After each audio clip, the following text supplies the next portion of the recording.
Tahimik, go! Good afternoon.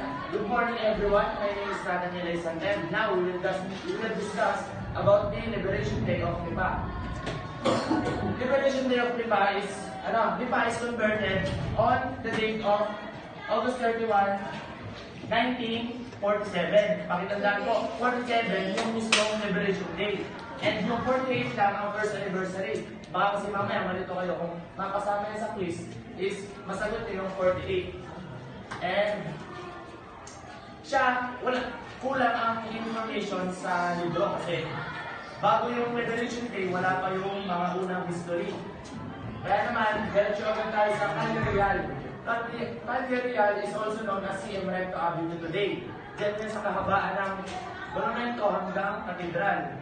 Yung lugar na yon is dati siyang parang market na isang diretso lang na ang pinagtitinda nito is jewelries, mga damit, at saka coffee. Kasi ang Lipa is also known as the main source of coffee ng ating bansa at sa sa Spain. And before, discrimination is also known as one of the problem of Filipinos kasi marami pa rin Espanyol dito sa ating bansa, kaya naman marami pa rin above sa atin. Sinasabi dito na ang mga wealthy sons ay may mga sarili-sariling guard, may mga sarili-sariling bantay, at yung mga hindi naman pinalad is nasa saligong na lang. Mga nakahilata lang, walang business. At saka yung sa business nga pala, ang nangunguna doon is yung mga Espanyol. And nasabi ko nga kanina na ang Lipa is one of the sources ng coffee sa industry ng coffee.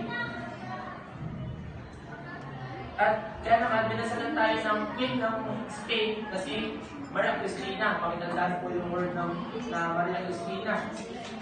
Binasalan po niya tayo Villa de Lipa. Dahil tayo ang source nila ng coffee sa Spain.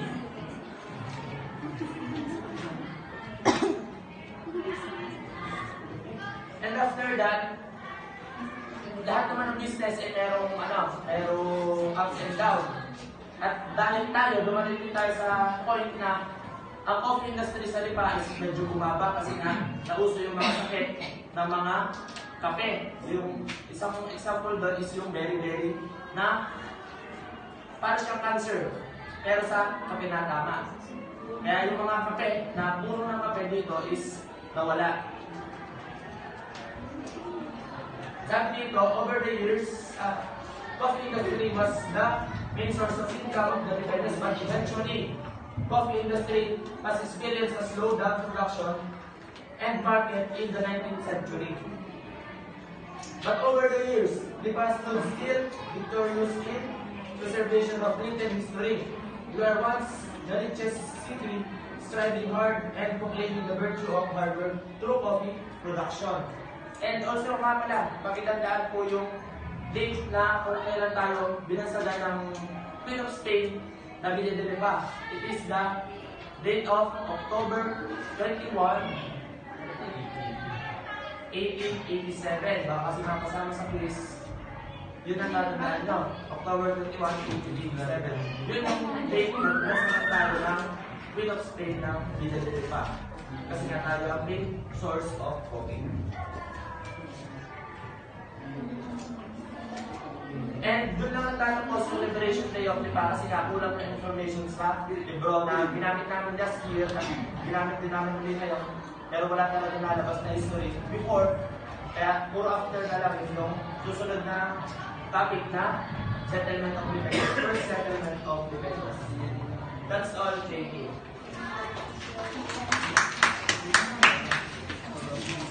Ano ba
Good morning, everyone. I am Ira Mansinido, the first presenter of the first settlement of Lipeños. But first that let's now recap the discussion last week. So, who among you knows the first elected mayor of Lipa?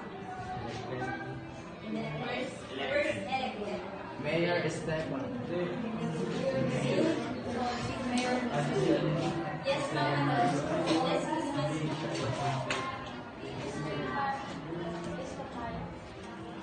correct. And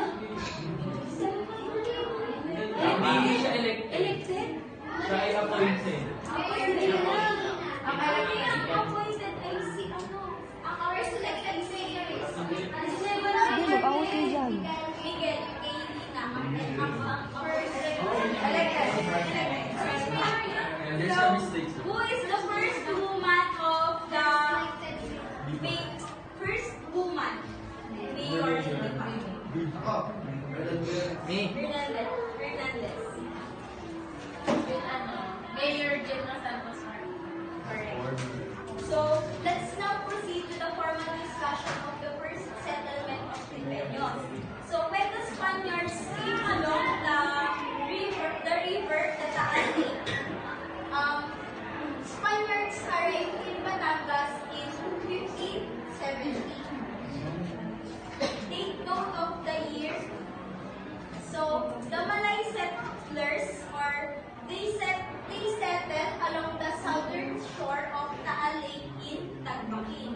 So, the first settlement of Lipeños was in Tagbakin, where the warlike descendants of two datus known as the Tagalog.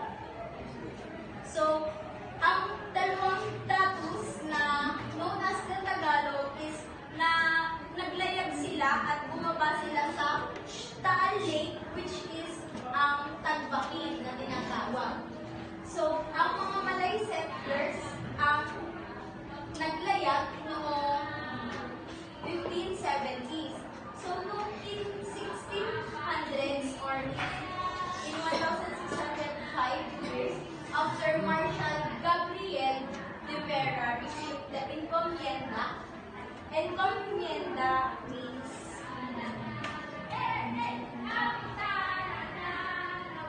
land grant. Ibig sabihin ay yung lupa na ibinigay